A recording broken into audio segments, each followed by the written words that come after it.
Hello and welcome to the GK academy channel. GK academy চ্যানেলে তোমাদের সকলকে স্বাগত জানাচ্ছি। আমার নাম সর্বজিৎ এবং ইন্ডিয়ান পলিটি, ভারতের সংবিধান, আমরা লক্ষ্মীকান্তের লেখা এই বিখ্যাত বইটা, যেটা যে কোনো পরীক্ষার জন্য খুব ইম্পর্টেন্ট বই। যে এর বাইরে থেকে পরীক্ষায় কোনো প্রশ্ন আসে না, এইটুকু আমি গ্যারান্টি দিতে পারি। এবং এখান থেকেই আমরা পলিটি বিষয়টা পড়ছিলাম। অলরেডি আমি 4টে ভিডিও আপলোড করে দিয়েছি। প্রথম চ্যাপ্টার আমাদের কমপ্লিট হয়ে গেছে, প্রথম দুটো চ্যাপ্টার কমপ্লিট হয়ে গেছে। তো থার্ড চ্যাপ্টার আজকে আমরা শুরু করব। মেনলি ডাব্লিউবিসিএস পরীক্ষার জন্য, ডাব্লিউবিসিএস যারা প্রি দেবে পরের বছরে, পরের যে পরীক্ষাটা আসছে 2021-এ, বা পরবর্তীকালে যারা প্রি দেওয়ার জন্য পড়াশুনো করছো এবং যারা মেন্স দেবে, প্রত্যেকের জন্য এই ভিডিওগুলো খুব ইম্পর্টেন্ট। মেনলি ডাব্লিউবিসিএস পরীক্ষাকে ফোকাস করছি আমি। এছাড়া অন্যান্য পরীক্ষা যারা দিচ্ছ, যারা মনে করছো যে পলিটিকে তোমরা একদম প্রপারলি বুঝবে, শুধু কয়েকটা পয়েন্ট মুখস্থ করে পরীক্ষা দিতে যাবে না, তাহলে তোমরা এই ভিডিওগুলো দেখতে পারো। তোমরা এখান থেকে পলিটি সম্পর্কে বুঝতে পারবে, পুরো বিষয়টা তোমাদের কাছে ক্লিয়ার হবে।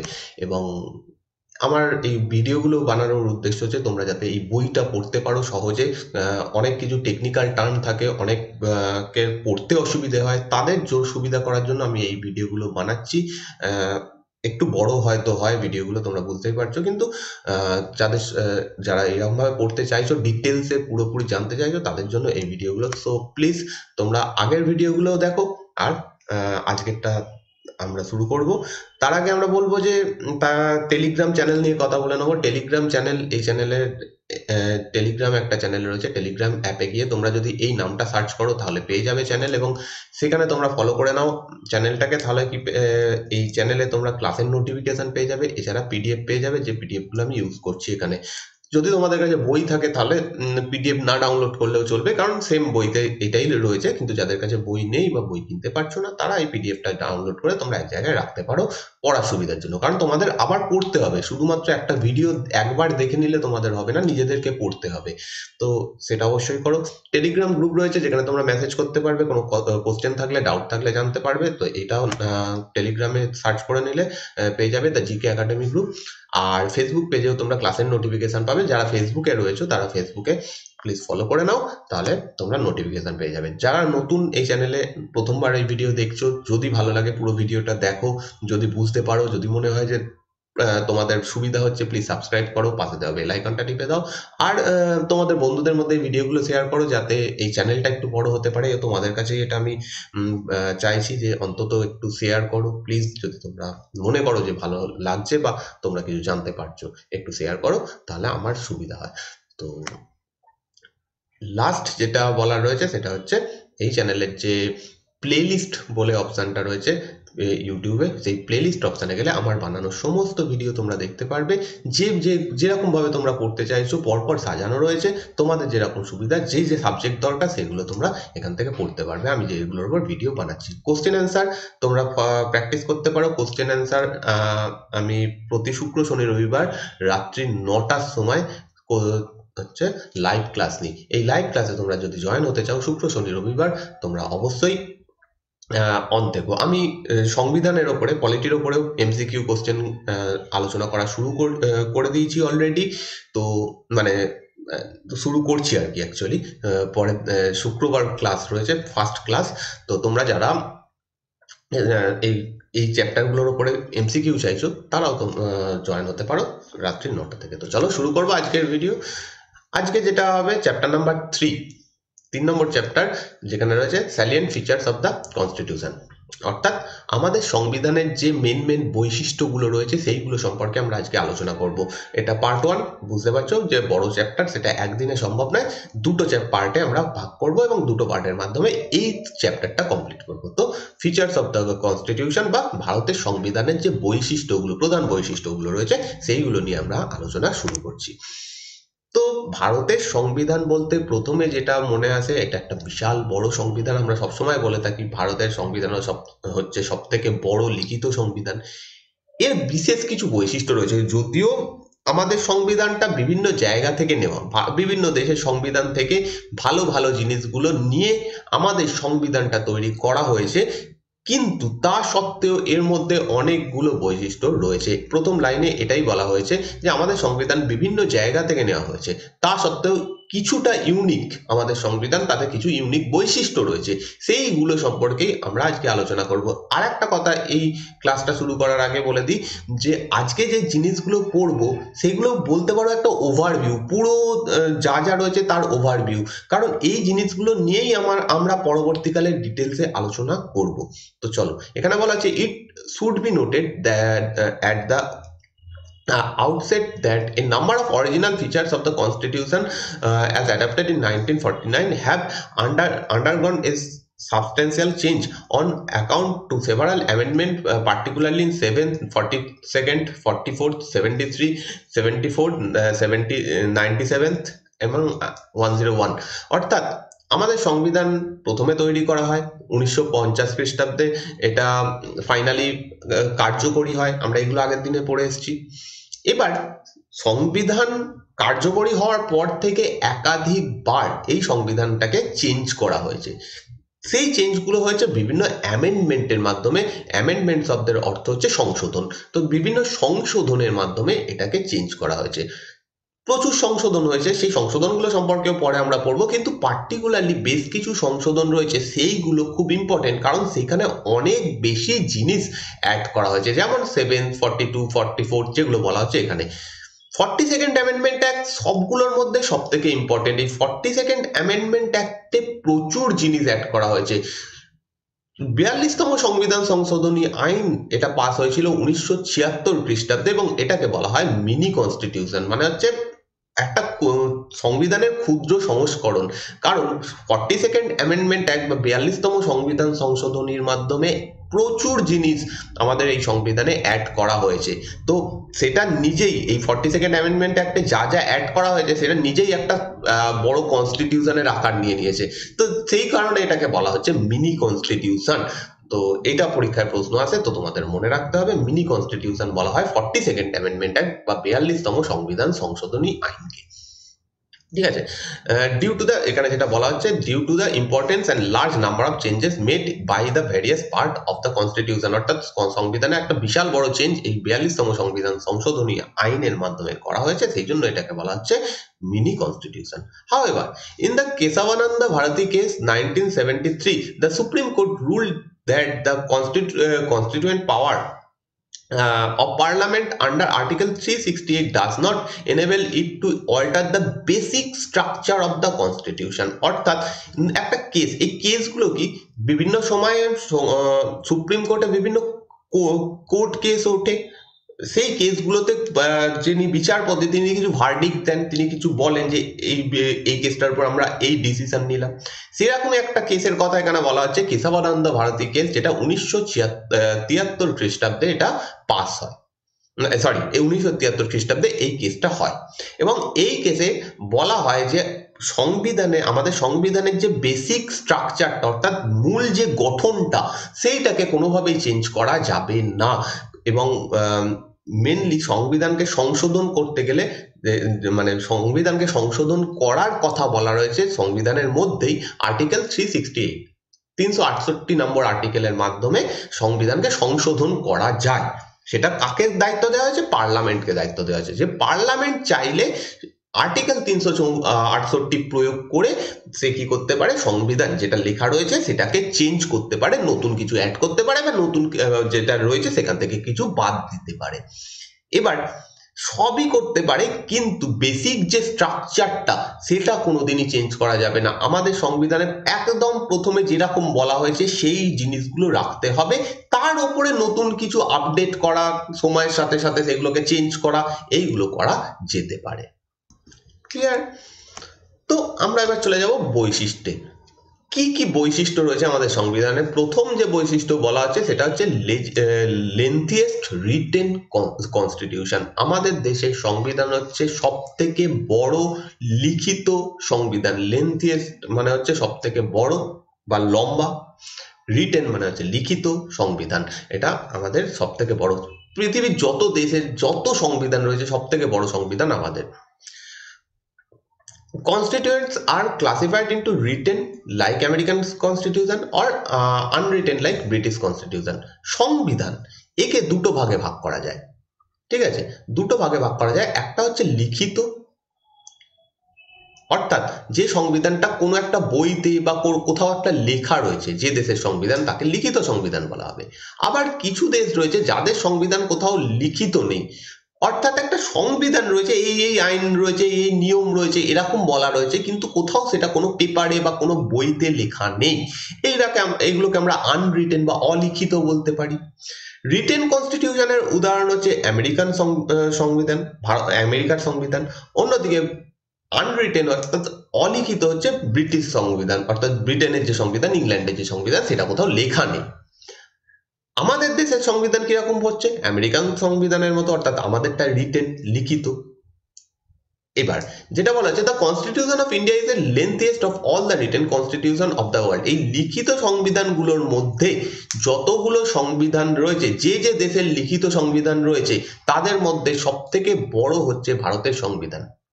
It is very comprehensive, elaborate এবং একটা ডিটেলসে বলা রয়েছে, প্রত্যেকটা জিনিস আলাদা আলাদা করে সুন্দরভাবে লেখা রয়েছে, তাই জন্য এটা অনেকটা বড়। অরিজিনালি যখন এটা লেখা হয়, ফাইনাল হয় 1949 খ্রিস্টাব্দে ফাইনাল হয় এবং 1950 খ্রিস্টাব্দে সেটা লাগু হয়। তো 1949 খ্রিস্টাব্দে যখন ফাইনালি সংবিধান লেখা শুরু, মানে শেষ হয়, তখন এতে ছিল একটা প্রিএম্বেল, তার সাথে ছিল 395টা আর্টিকেল, এবং যেটা 22টা পার্টে বিভক্ত ছিল এবং 8টা শিডিউল ছিল। প্রিএম্বেলকে বাংলায় বলা হয় প্রস্তাবনা।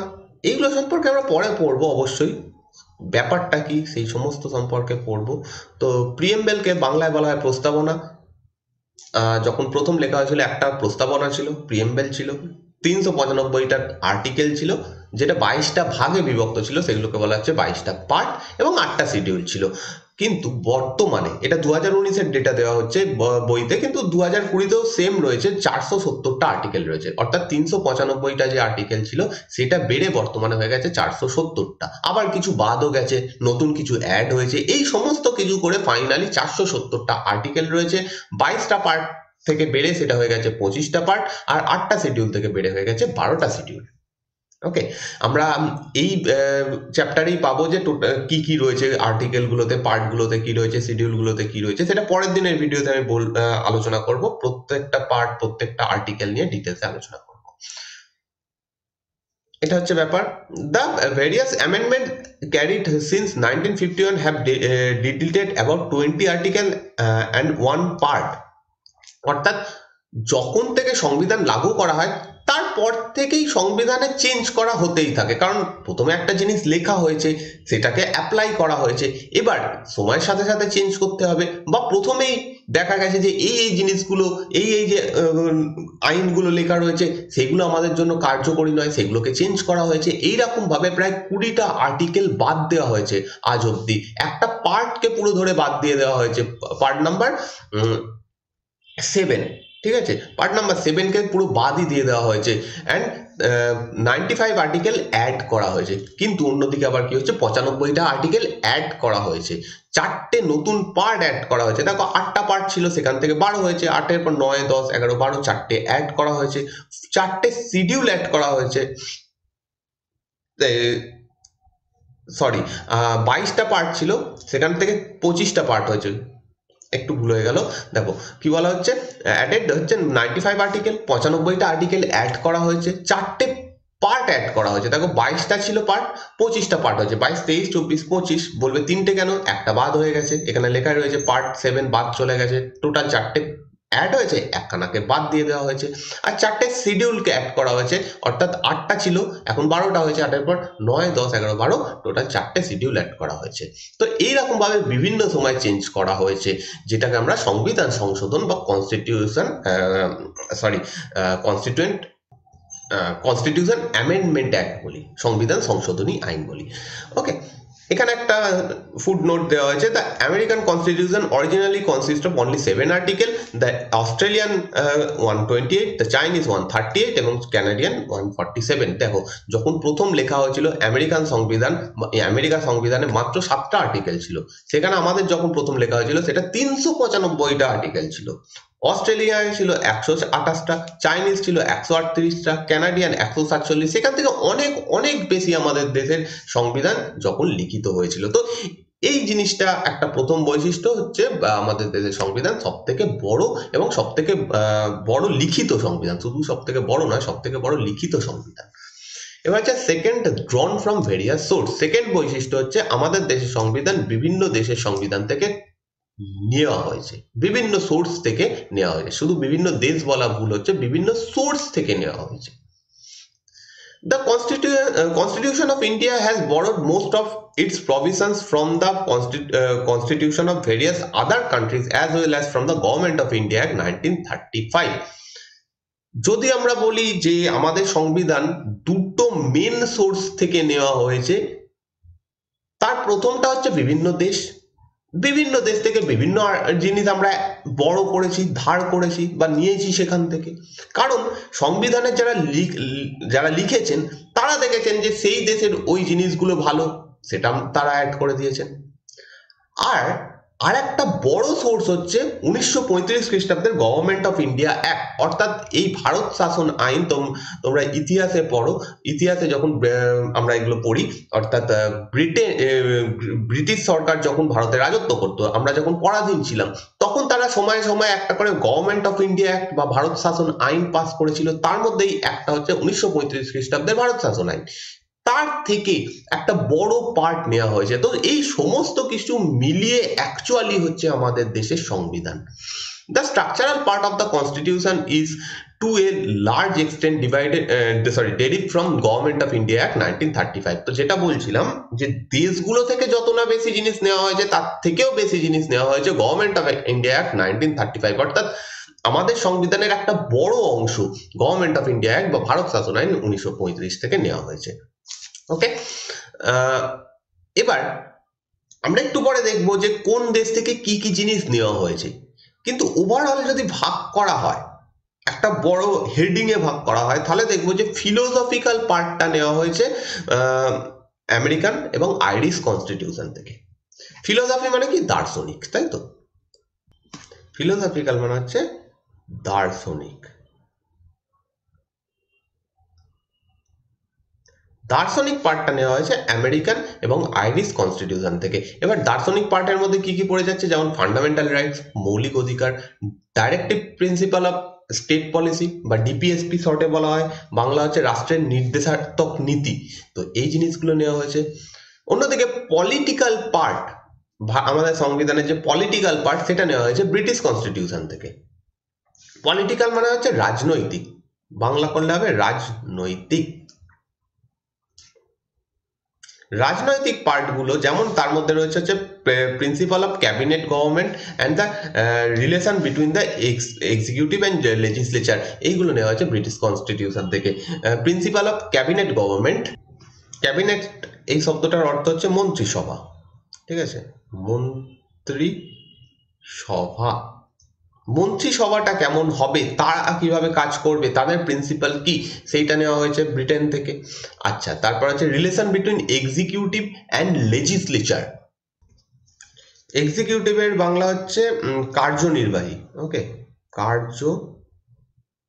কার্যনির্বাহী।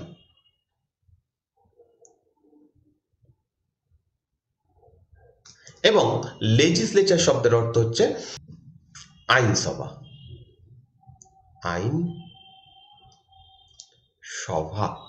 তো এক্সিকিউটিভ পার্টটা অর্থাৎ কার্যনির্বাহী পার্ট, লেজিসলেচার পার্ট, এদের দুজনের মধ্যে যে রিলেশন, এরা কিভাবে কাজ করবে, সেইটা এই সমস্ত জিনিসগুলো নেওয়া হয়েছে ব্রিটিশ কনস্টিটিউশন থেকে, এবং বাকি জিনিসগুলো নেওয়া হয়েছে অন্যান্য দেশ থেকে, যেমন কানাডা, অস্ট্রেলিয়া, জার্মানি, ইউএসএসআর বলতে সোভিয়েত রাশিয়া, যেটা আগে রাশিয়া একটা বড় দেশ ছিল, সেটা ভেঙে গিয়ে বর্তমানে বিভিন্ন দেশ হয়ে গেছে। তো সেই ইউএসএসআর থেকে, ফ্রান্স থেকে, সাউথ আফ্রিকা, জাপান থেকে, এই সমস্ত জায়গা থেকে এগুলো নেওয়া হয়েছে। তবে মেন যে জায়গাটা সেটা হচ্ছে গভর্নমেন্ট অফ ইন্ডিয়া অ্যাক্ট 1935, এখান থেকেই সব থেকে বড় জায়গাটা নেওয়া হয়েছে। যেমন federal scheme, judiciary, governor, emergency, public service commission, এই সমস্ত জিনিস এখান থেকে নেওয়া হয়েছে। ঠিক আছে, ফেডারাল স্কিম মানে হচ্ছে যুক্তরাষ্ট্র। ঠিক আছে, এখানটায় লিখছি যুক্তরাষ্ট্র, আমাদের দেশ একটি যুক্তরাষ্ট্র, federal.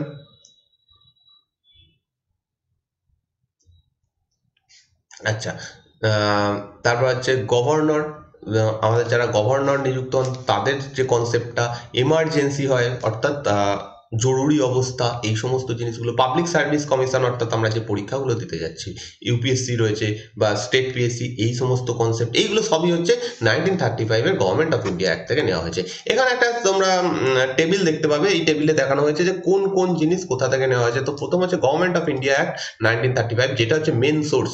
Government of India act 1935, ভারত শাসন আইন 1935, এখান থেকে নেওয়া হয়েছে ফেডারাল স্কিম অর্থাৎ যুক্তরাষ্ট্রীয় পরিকাঠামো। সেকেন্ড হচ্ছে অফিস অফ গভর্নর অর্থাৎ গভর্নরের যে কাজ, গভর্নর যারা নিযুক্ত হন তাদের কাজ বা গভর্নর সম্পর্কে এই জিনিসটাই পুরো নেওয়া হয়েছে 1935-এর অ্যাক্ট থেকে। জুডিশিয়ারি, জুডিশিয়ারি শব্দের অর্থ হচ্ছে বিচার বিভাগ। ওকে, বিচার, এখানটা লিখছি বিচার বিভাগ, এই জিনিসটা অর্থাৎ বিচারের ব্যবস্থা সমস্ত কিছু এখান থেকে নেওয়া হয়েছে। পাবলিক সার্ভিস বলাই হলো যে পিএসসি, যে জিনিসটা ইউপিএসসি, পিএসসি, এই কনসেপ্টটা নেওয়া হয়েছে। এমার্জেন্সি প্রভিশন, এমার্জেন্সি মানে হচ্ছে জরুরি অবস্থা, এই সমস্ত জিনিসগুলো। এবং হচ্ছে অ্যাডমিনিস্ট্রেটিভ ডিটেলস অর্থাৎ কিভাবে শাসন করা হবে তার যে নিয়মগুলো, সমস্ত কিছু নেওয়া হয়েছে গভর্নমেন্ট অফ ইন্ডিয়া অ্যাক্ট। এই যে টেবিলটা থেকে ভরে ভরে পরীক্ষায় প্রশ্ন আসে, বিভিন্ন জায়গায় বিভিন্ন পরীক্ষাতে প্রশ্ন আসে, তো খুব ইম্পর্টেন্ট। সেকেন্ড হচ্ছে ব্রিটিশ কনস্টিটিউশন, ব্রিটেনের, ইংল্যান্ডের কনস্টিটিউশন থেকে আমরা কি কি নিয়েছি, সেটা হচ্ছে পার্লামেন্টারি গভর্নমেন্ট।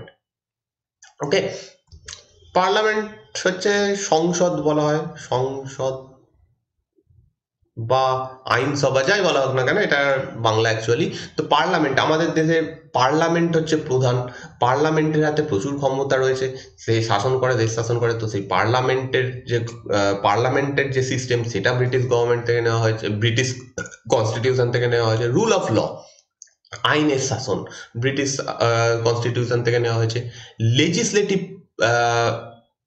প্রসিডিওর, লেজিসলেটিভ এর বাংলা হচ্ছে বিধানিক, বিধানিক অর্থাৎ যারা আইন বানাবে তাদেরকে বলা হয় বিধানিক, মানে সেই কাজটাকে বলা হয় বিধানিক কাজ। তো লেজিসলেটিভ প্রসিডিওর, এটা সিঙ্গেল সিটিজেনশিপ অর্থাৎ আমাদের দেশে একটাই সিটিজেনশিপ, আমরা ভারতীয়, আমাদের আলাদা কোনো আমরা যে পশ্চিমবঙ্গে বাস করি তার জন্য আলাদা কোনো পশ্চিমবঙ্গের সিটিজেনশিপ এরকম কিছু নেই, একটাই সিটিজেনশিপ ভারতীয়। তো সেটাও ব্রিটেন থেকে নেওয়া হয়েছে, ব্রিটিশ পার্লামেন্ট থেকে। ক্যাবিনেট সিস্টেম, ক্যাবিনেট শব্দের অর্থ, সরি, বাংলা হচ্ছে মন্ত্রিসভা। তো মন্ত্রিসভা রয়েছে আমাদের, মন্ত্রিসভা, সেই মন্ত্রিসভার যে ব্যাপারটা সেটা ব্রিটিশ পার্লামেন্ট থেকে নেওয়া হয়েছে।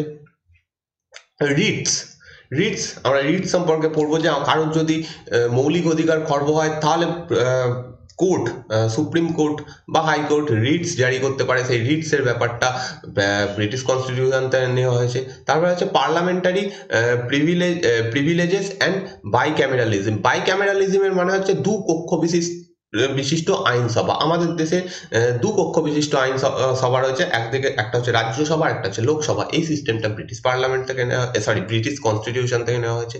তারপর হচ্ছে ইউএস কনস্টিটিউশন, মানে হচ্ছে আমেরিকা যুক্তরাষ্ট্রের কনস্টিটিউশন, সেখান থেকে নেওয়া হয়েছে ফান্ডামেন্টাল রাইটস, মৌলিক অধিকার, এটা নেওয়া হয়েছে। ইন্ডিপেন্ডেন্স অফ জুডিশিয়ারি অর্থাৎ বিচার বিভাগ সম্পূর্ণভাবে শাসন বিভাগ থেকে আলাদা, বিচার যারা করবে অর্থাৎ সুপ্রিম কোর্ট, হাইকোর্ট, এদের উপর আইন সভা যারা ক্যাবিনেটে রয়েছে, মন্ত্রিসভা বা কেউ কেউ এর উপর জোর খাটাতে পারবে না, তারা সম্পূর্ণ স্বাধীনভাবে কাজ করবে। এই জিনিসটা ইউএস কনস্টিটিউশন থেকে নেওয়া হয়েছে।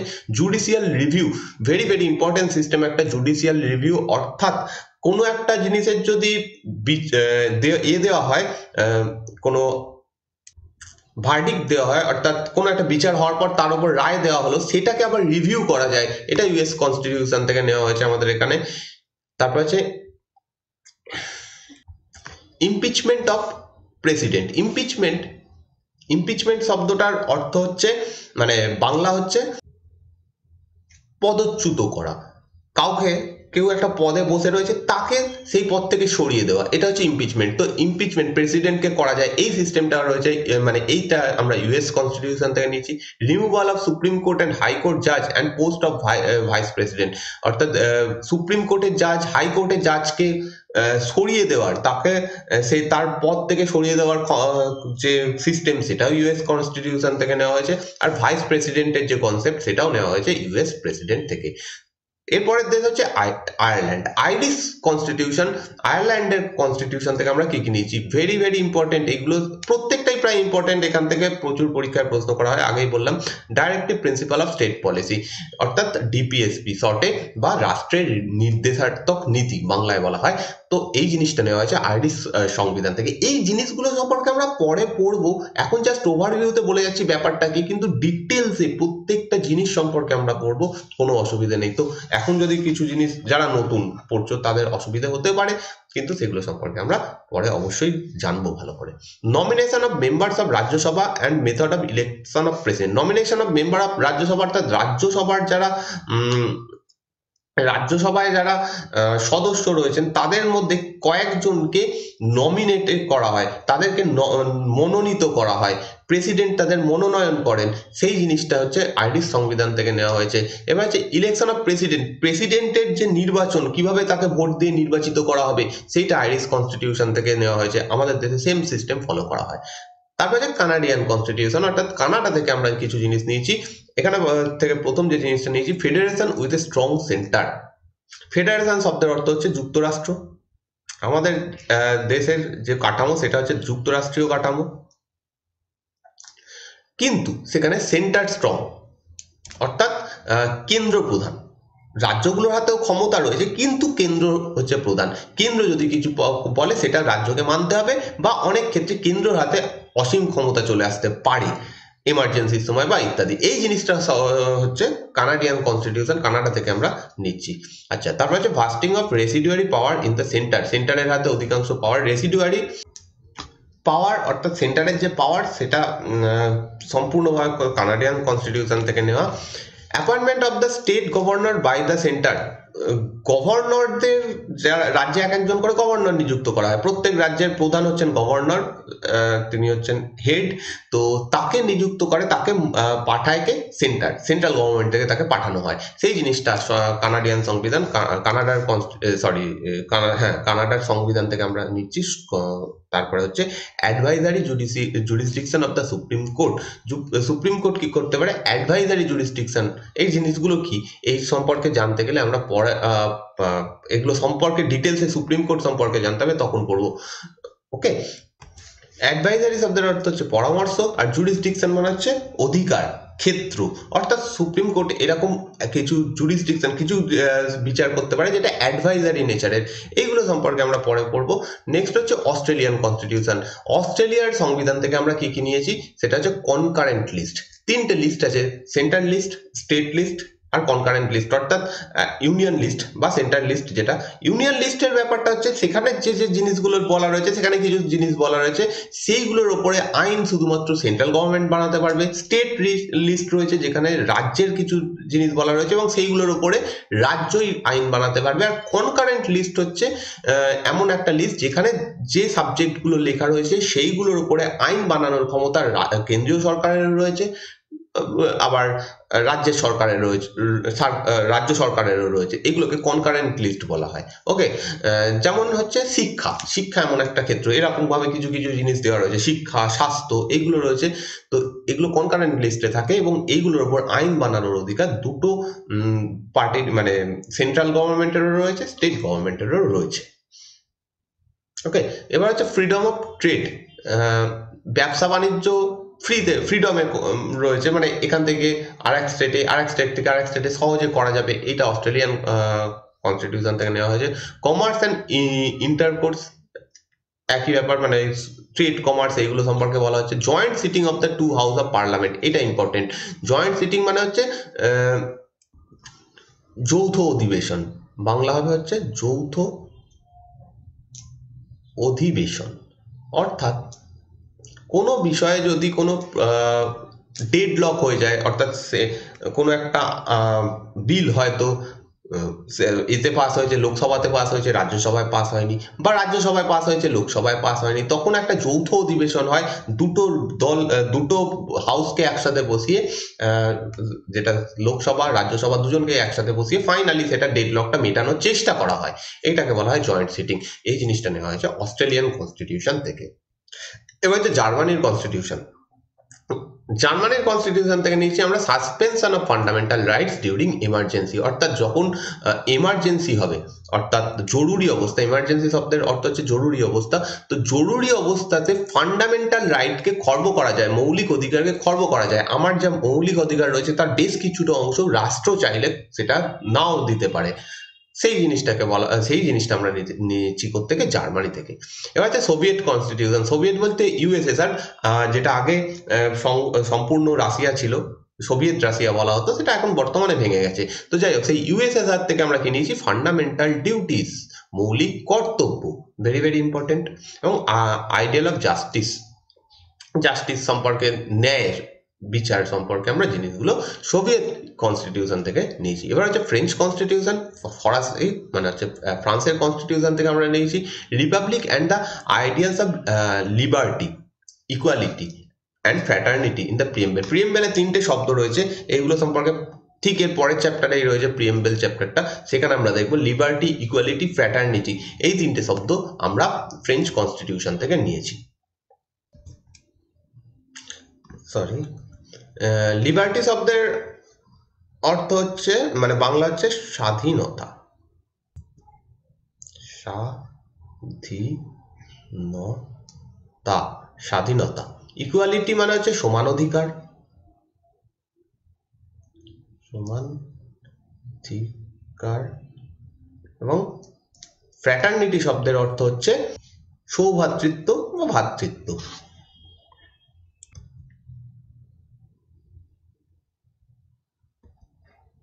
সরি,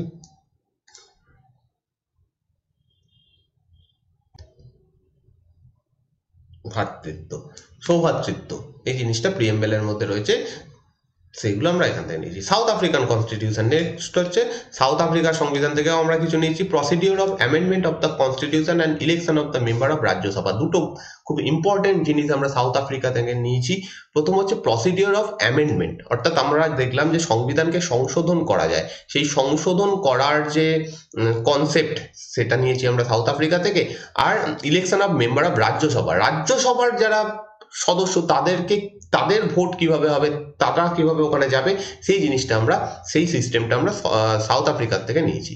আর জাপানিজ কনস্টিটিউশন, জাপানিজ অর্থাৎ জাপানের সংবিধান থেকে প্রসিডিওর এস্টাবলিশ বাই ল, আইনের মাধ্যমে সমস্ত, প্রসিডিওর শব্দের অর্থ বাংলা হচ্ছে পদ্ধতি, ঠিক আছে। তো সেইটা ল এর মাধ্যমে, আইনের মাধ্যমে সমস্ত করা হবে, সেই জিনিসটাকে নেওয়া হয়েছে জাপানিজ কনস্টিটিউশন থেকে। এইটা হচ্ছে পুরো লিস্ট কোথা থেকে আমরা এই জিনিসগুলো নিয়েছি। তো সেকেন্ড বৈশিষ্ট্য গেল। থার্ড হচ্ছে blend of rigidity and flexibility. Rigidity শব্দের অর্থ হচ্ছে কঠোরতা, কঠোর বা কঠোরতা। আর ফ্লেক্সিবিলিটি শব্দের অর্থ হচ্ছে নমনীয়তা। ওকে, নমনীয়তা, অর্থাৎ আমাদের সংবিধান একদিকে যেমন কঠোর, একদিকে তেমনি নমনীয়। মানে এটা কিসের ভিত্তিতে বলা হচ্ছে, সেটাকে চেঞ্জ করা। কিছু জিনিস আছে যেটাকে চেঞ্জ করতে খুবই অনেকটা বড় প্রসিডিওর বা একটা কঠোর সিস্টেম নিতে হয়, কঠিন ব্যাপার সেটাকে চেঞ্জ করা। কোনো একটা আইন রয়েছে যেটাকে চেঞ্জ করা খুব কঠিন, আবার কিছু আইন রয়েছে যেটা খুবই নমনীয় বা খুব সহজ চেঞ্জ করা। এরকম দুরকম সিস্টেমই রয়েছে। এটা এই জন্য বলা হচ্ছে blend of rigidity and flexibility. প্রথম বলা হচ্ছে constitutions are also classified into rigid and flexible. আমরা একটু আগে দেখলাম যে কনস্টিটিউশনকে দুভাগে ভাগ করা যেতে পারে, একটা হচ্ছে হচ্ছে রিটেন আর একটা হচ্ছে আনরিটেন, একটা হচ্ছে লিখিত আর একটা হচ্ছে অলিখিত। আবার সংবিধানকে আরো দুটো ভাগে ভাগ করা যেতে পারে, একটা হচ্ছে রিজিড বা কঠোর আর একটা হচ্ছে ফ্লেক্সিবল বা নমনীয়। A rigid constitution is one that requires a special procedure for its amendment as for example the American Constitution. Rigid সংবিধান অর্থাৎ কঠোর যে সংবিধান সেইগুলো, সেইখানে কোনো একটা আইনকে চেঞ্জ করা প্রায় অসম্ভব ব্যাপার, বা সেইগুলোকে চেঞ্জ করতে খুব কঠিন একটা পদ্ধতি অবলম্বন করতে হয়, যেটা সহজে চেঞ্জ করা যায় না। উদাহরণ হচ্ছে আমেরিকার সংবিধান। আমেরিকান সংবিধানকে অত সহজে চেঞ্জ করা যায় না। অন্যদিকে একটা ফ্লেক্সিবল কনস্টিটিউশন বা একটা নমনীয় সংবিধান এমন হবে is one that can be amended in the same manner as the ordinary law are made. For example British constitution. নমনীয় সংবিধান হচ্ছে এমন সংবিধান যেটা সহজেই চেঞ্জ করা যাবে, খুব সহজে, সেটাকে চেঞ্জ করার অত বেশি কোনো কঠিন পদ্ধতি নেই। ওকে, আর যেমন করে নর্মাল যে ল পাস হয় না, নতুন নর্মাল আইন পাস হয়, সেই রকম করে সহজেই চেঞ্জ করে দেওয়া যাবে সংবিধান, পুরো সংবিধানকে। যেমন উদাহরণ হচ্ছে ব্রিটিশ কনস্টিটিউশন, এটা এরকমই নমনীয়।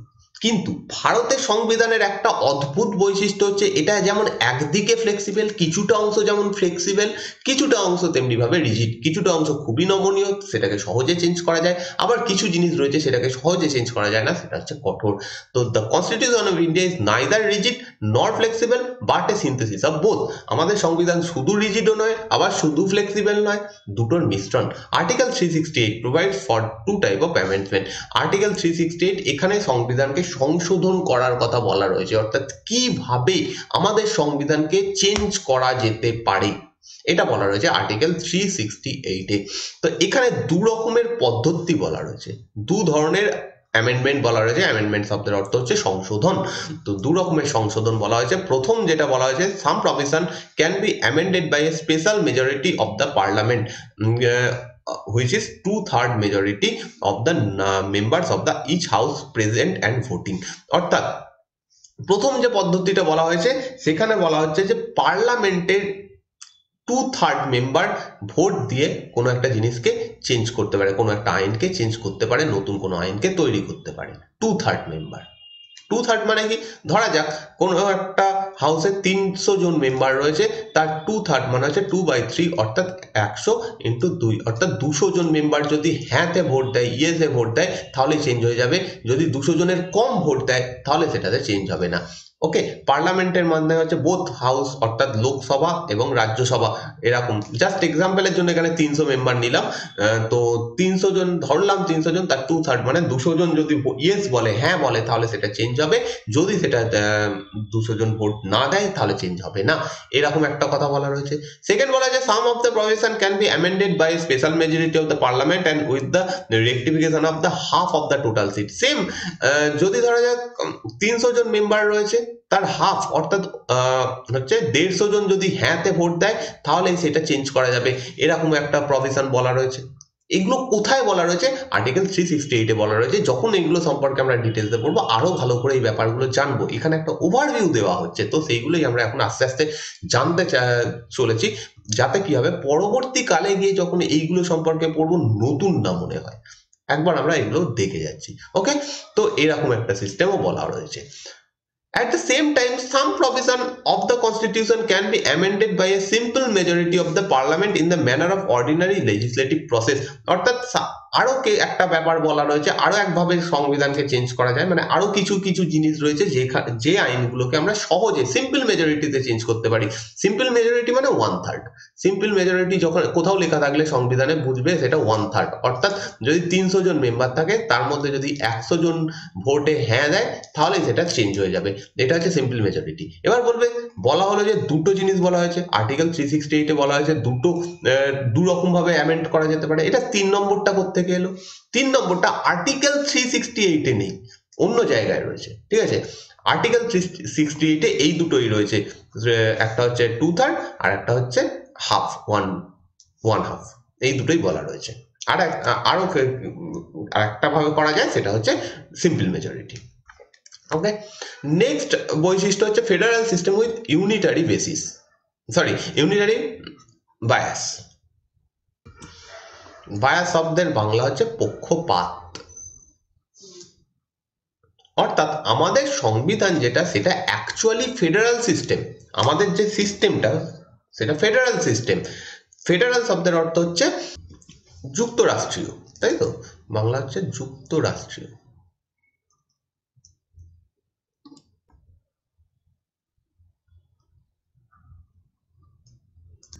আর ইউনিটারি সিস্টেম হচ্ছে ঐক্যমূলক, এর বাংলা ঐক্যমূলক। আমাদের সংবিধান যদিও ফেডারাল যুক্তরাষ্ট্রীয়, কিন্তু তাতে কিছুটা জিনিস এমন রয়েছে সেটা ইউনিটারি বেসিস। তো সেই কারণে এখানে বলা হচ্ছে ইউনিটারির দিকে কিছুটা পক্ষপাত রয়েছে, কিন্তু অ্যাকচুয়াল যে আমাদের সিস্টেম সেটা হচ্ছে ফেডারাল বা যুক্তরাষ্ট্রীয়। ক্লিয়ার? তো সেই সিস্টেমটা কি, সেই বৈশিষ্ট্যটা কি, আমরা সেটা দেখবো। The constitution of India establish a federal system of government. আমাদের দেশের যে সংবিধান সেটা কি করছে, ফেডারাল সিস্টেম বা যুক্তরাষ্ট্রীয় পরিকাঠামো তৈরি করছে। Contains all the usual features of the federation, vice to government, division of power, written constitution, supremacy of constitution, rigidity of constitution, independent judiciary, bicameralism. এই যে বৈশিষ্ট্যগুলো দেওয়া হচ্ছে এগুলো এক একটা যুক্তরাষ্ট্রের বৈশিষ্ট্য।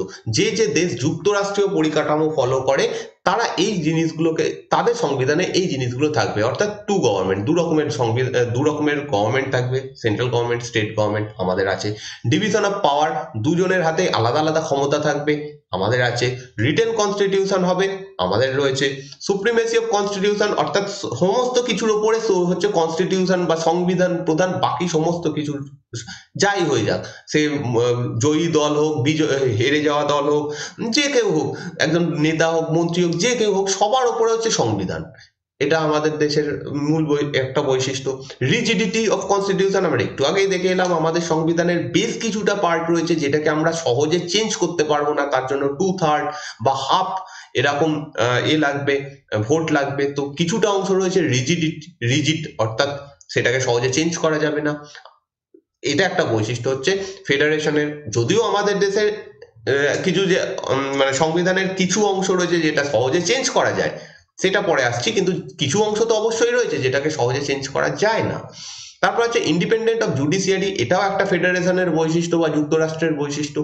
ফেডারেশন অর্থাৎ কি বলা হয়, বিচার ব্যবস্থা সম্পূর্ণভাবে স্বাধীন, এটা যুক্তরাষ্ট্রের একটা বিশেষ বৈশিষ্ট্য। এটা আমাদের দেশে রয়েছে। বাইক্যামেরালিজম মানে হচ্ছে দু কক্ষ বিশিষ্ট শাসন ব্যবস্থা, আমাদের দেশে তাই রয়েছে। লোকসভা, রাজ্যসভা, এরকম সিস্টেম। তো এই সমস্ত বৈশিষ্ট্যগুলো ফেডারাল সিস্টেমকে ইঙ্গিত দিচ্ছে। আমাদের দেশ যে একটা যুক্তরাষ্ট্রীয় পরিকাঠামোকে ফলো করে সেটা দিচ্ছে।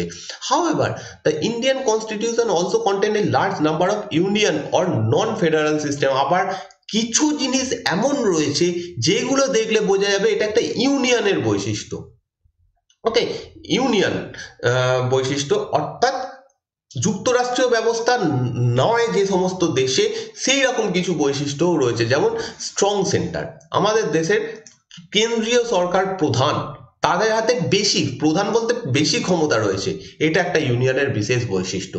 সে কোনো একটা ইউনিয়নে সেন্টার প্রধান হবে, স্টেটগুলো তাকে শুনতে হবে, তাকে শুনে চলতে হবে, এরকম একটা ব্যাপার। আমাদের দেশের সিস্টেমও অনেকটা তাই, যে সেন্ট্রাল যদি কোনো একটা কিছু করে সেটা রাজ্যগুলোকে শুনতে হবে, এটা একটা আমাদের দেশের বৈশিষ্ট্য। তাহলে বলবো যে ফেডারাল সিস্টেমও রয়েছে, ইউনিয়ন সিস্টেমও রয়েছে। আস্তে আস্তে দেখতে পাবো ব্যাপারটা কি। সিঙ্গেল কনস্টিটিউশন, একটা মাত্র কনস্টিটিউশন। আহ একটা উদাহরণ প্রথমে দিয়ে দিই। ফেডারাল সিস্টেমের একটা বড় উদাহরণ হচ্ছে ইউএসএ। ওকে, ইউএসএ একটা ফেডারেশন, আমেরিকা যুক্তরাষ্ট্র। অন্যদিকে ইংল্যান্ড একটা ইউনিয়ন। ওকে, এবার আমরা এখানে আসি। তো একটা ইউনিয়নের যে বৈশিষ্ট্যগুলো, সেন্টার, স্ট্রং সেন্টার, এটাও আমাদের এখানে রয়েছে। সিঙ্গেল কনস্টিটিউশন, এটা একটা বৈশিষ্ট্য হয়, সেটা আমাদের এখানে রয়েছে। সিঙ্গেল সিটিজেনশিপ, একটাই মাত্র নাগরিকত্ব হবে, সেটাও আমাদের এখানে রয়েছে। ফ্লেক্সিবিলিটি অফ কনস্টিটিউশন, কনস্টিটিউশনকে সহজে চেঞ্জ করা যাবে। রিজিড হলে সেটা হয়ে যাবে ফেডারাল সিস্টেমে, যদি সেটা ফ্লেক্সিবল হয়, সহজে চেঞ্জ করা যায়, সেটাকে আমরা বলবো সেটা হচ্ছে ইউনিয়নের বৈশিষ্ট্য। অর্থাৎ একটা ইউনিয়নে এরকম ধরনের বৈশিষ্ট্যগুলো থাকে, যেগুলো ভারতের মধ্যেও রয়েছে। Integrated judiciary, appointment of state governor নিযুক্ত করা, যে স্টেটের যারা গভর্নর তাদেরকে কে নিযুক্ত করবে, সেন্টার নিযুক্ত করবে, কেন্দ্রীয় সরকার নিযুক্ত করবে। অল ইন্ডিয়া সার্ভিস, অর্থাৎ যেমন ইউপিএসসি, এইগুলো হচ্ছে অল ইন্ডিয়া সার্ভিস, সেরকমও রয়েছে আমাদের এখানে। এমার্জেন্সি প্রভিশন, প্রত্যেকটা ইউনিয়নে এমার্জেন্সি প্রভিশন অবশ্যই থাকবে। তো এই সিস্টেমগুলো আবার ইঙ্গিত দিচ্ছে কি আমাদের দেশের সংবিধান একটা ইউনিটারি সংবিধান বা ইউনিয়ন, আমাদের দেশ একটা ইউনিয়ন। ইউনিটারি সিস্টেমের আরো একটা বাংলা রয়েছে, সেটা হচ্ছে এক কেন্দ্রীয়, এক কেন্দ্রীয় ব্যবস্থা। অর্থাৎ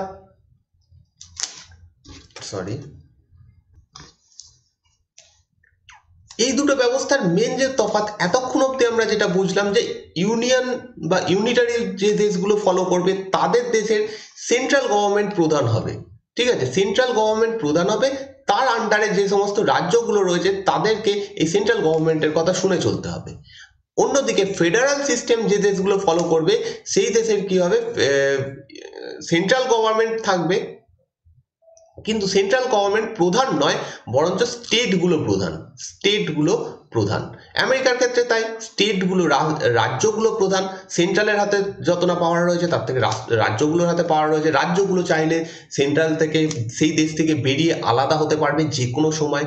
কিন্তু ইউনিয়ন যেগুলো, এক কেন্দ্রীয় ব্যবস্থা যেখানে, সেইখানে সেই দেশগুলোতে যে রাজ্যগুলো রয়েছে চাইলে কোনোদিনই তারা সেন্ট্রাল থেকে বা দেশ থেকে আলাদা হতে পারবে না। যেমন ব্রিটিশ ইংল্যান্ড, যেমন আমাদের দেশ। এবার বলবে যে আমাদের দেশ কেন বলছি না, ইন্ডিয়া এখানে উদাহরণে রাখছি না, কারণ ইন্ডিয়ার যে সংবিধান, ভারতের যে সংবিধান, সেটা একটা ইউনিক সংবিধান। আমাদের দেশের সংবিধানে যেমন করে এই সিস্টেমগুলো রয়েছে, ফেডারাল সিস্টেমও রয়েছে, আবার তেমনি কিছু রয়েছে ইউনিয়ন বেসিস সিস্টেম, অর্থাৎ এক কেন্দ্রীয় ব্যবস্থাও রয়েছে। এবার কনফিউশন এখানে যে আমরা আমাদের যে সংবিধান সেটাকে কি বলবো, ফেডারাল সিস্টেম নাকি ইউনিয়ন সিস্টেম? তো আমাদের সংবিধানই সেটা বলে দিচ্ছে। মোreover, the form of federation has now been used in the constitution. Article 1 on the other hand describe India as the union of state. আমাদের সংবিধানের 1 নম্বর আর্টিকেল কি বলে দিচ্ছে, 1 নম্বর আর্টিকেলে ডিসক্রাইব করা হচ্ছে যে আমাদের দেশ ইউনিয়ন অফ স্টেট, অর্থাৎ একটা এক কেন্দ্রীয় ব্যবস্থা ফলো করে। তো প্রথম প্রশ্ন যদি এখান থেকে জানতে চাওয়া হয় যে আমাদের দেশের সিস্টেম কি, সেটা হচ্ছে ইউনিয়ন অফ স্টেট, ঠিক আছে। কিন্তু কিন্তু তাতে ফেডারাল সিস্টেমও রয়েছে, ইউনিয়ন বেসিসও রয়েছে। মেন যে আমরা যদি দেখি পুরো সংবিধানকে, আমাদের দেশের যে সিস্টেম সেটাকে যদি আমরা ভালো করে লক্ষ্য করি, তাহলে দেখবো আমাদের সিস্টেম হচ্ছে ইউনিয়ন অফ স্টেট বা এক কেন্দ্রীয় ব্যবস্থা। কিন্তু আদপেও এটা কিন্তু সম্পূর্ণভাবে ইউনিয়ন অফ স্টেট নয়, এটার মধ্যে ফেডারাল সিস্টেমও রয়েছে। ক্লিয়ার?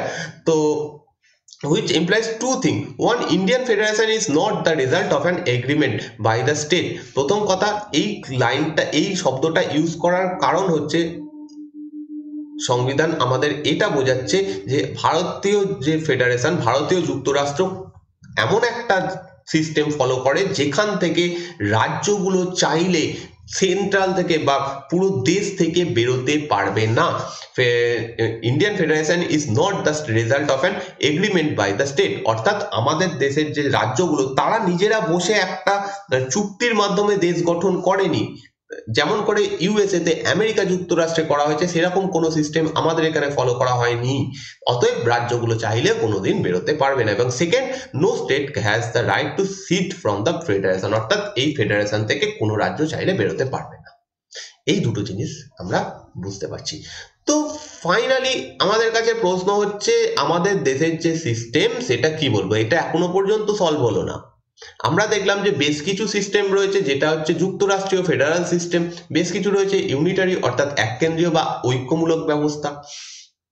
তাই জন্য দুটোর যেহেতু মিশ্রণ এখানে রয়েছে, সেই কারণে আমাদের দেশের সংবিধানকে বেশ কিছু নাম দেওয়া হয়েছে, যেমন federal in form but the unitary in spirit, অর্থাৎ যুক্তরাষ্ট্র ফর্ম, গঠন অনুযায়ী এটা একটা যুক্তরাষ্ট্র, কিন্তু এর সারমর্মটা ইউনিটারি বা এক কেন্দ্রীয় ব্যবস্থা।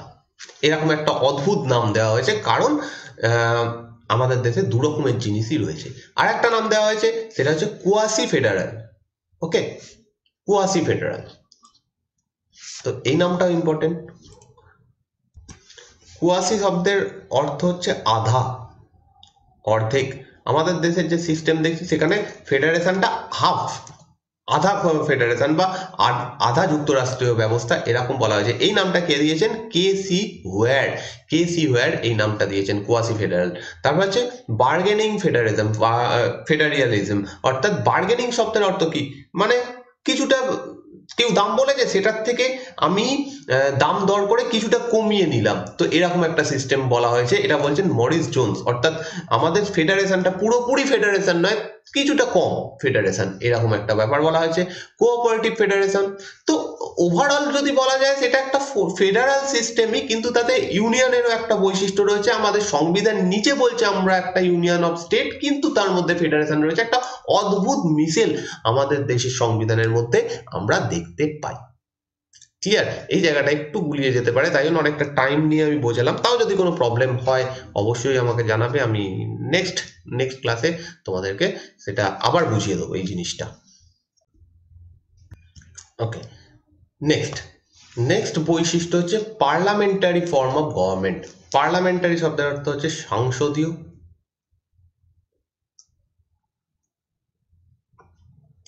সংসদীয় নয়, সংসদীয়, বাংলা হচ্ছে সংসদীয়, এটা হবে না, সংসদীয়। আর গভর্নমেন্ট শব্দের অর্থ হচ্ছে সরকার। অর্থাৎ আমাদের যে সিস্টেম সেখানে সংসদ প্রধান, সংসদের হাতে সমস্ত বা বিশেষ ক্ষমতা দেওয়া রয়েছে। তো সেই জন্য সংসদীয় ফর্ম, আমাদের যে গভর্নমেন্ট, আমাদের যে সরকার, সেটা সংসদীয় ফর্মে বিলং করছে। তো সেই জিনিসটা কি সেটা আমরা দেখব। The constitution of India has opted for the British parliamentary system of government rather than a American presidential system of government. দুটো দেশের উদাহরণ বারে বারে এখানে দেওয়া হচ্ছে, ব্রিটিশ পার্লামেন্ট আর হচ্ছে আমেরিকান পার্লামেন্ট, কারণ এরা বেশ পুরনো, এদের দুটো সম্পূর্ণ আলাদা। উদাহরণ দেওয়ার জন্য খুব প্রপার, সেই কারণেই আমরা এই দুটোর উদাহরণ দিচ্ছি। আর দেশগুলোর মধ্যে এই দুটো দেশ থেকে আমরা অনেক জিনিসকে ফলো করেছি, অনেক জিনিসকে নিয়েছি, সেই জন্য এই দুটোকে বিশেষ করে উদাহরণ দেওয়া হয়। তো ব্রিটিশ পার্লামেন্ট আর আমেরিকান পার্লামেন্ট এই দুটো পুরো সিস্টেম আলাদা। তোমরা জানো যে রিসেন্টলি আমেরিকাতে ভোট হয়ে গেল, সেখানে কি ভোট হলো? প্রেসিডেন্সিয়াল ভোট, অর্থাৎ প্রেসিডেন্ট নির্বাচনের ভোট হলো, সাধারণ মানুষকে প্রেসিডেন্টকে নির্বাচন করলো।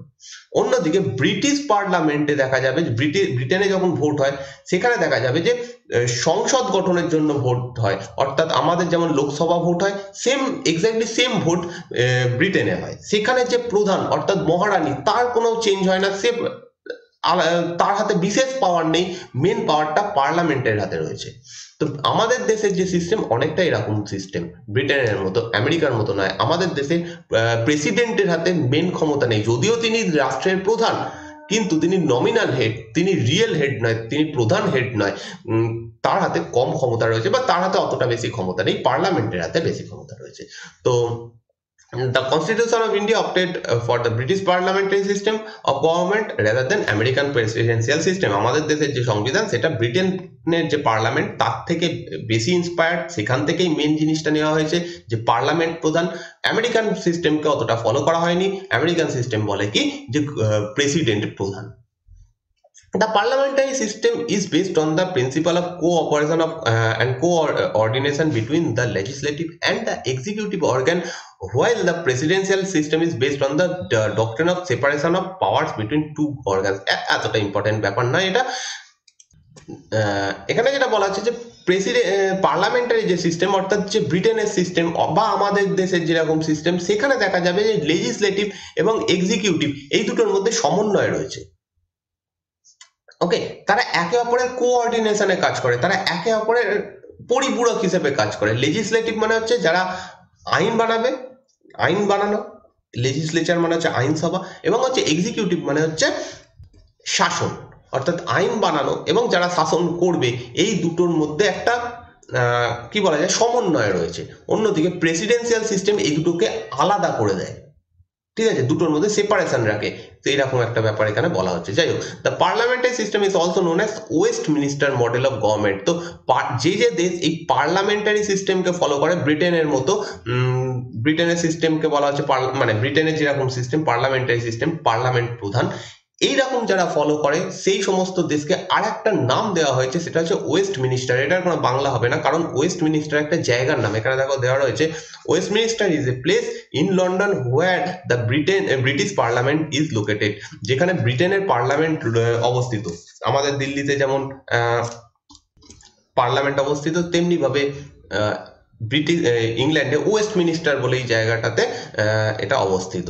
তো সেই কারণে এটা ওয়েস্ট মিনিস্টার মডেল বলা হয়, এবং পৃথিবীর যে কোনো দেশ, যে দেশ এটাকে ফলো করে।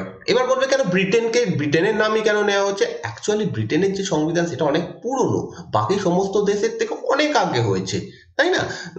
সেই কারণে ব্রিটেনের পার্লামেন্টকে সবাইকে, মানে ওইটাকে যারা ফলো করেছে, ওইটা প্রথমবার এসছে, তাই জন্য ওটাকে যারা ফলো করেছে তাদের সবাইকেই এই নামটা দেওয়া হয়। যেমন ভারতের যে সংবিধান, ভারতের যে গভর্নমেন্ট, সেটাও ওয়েস্ট মিনিস্টার মডেল, এখানে পার্লামেন্ট প্রধান। এছাড়াও এটার আরো কিছু নাম রয়েছে, রেসপন্সিবল গভর্নমেন্ট।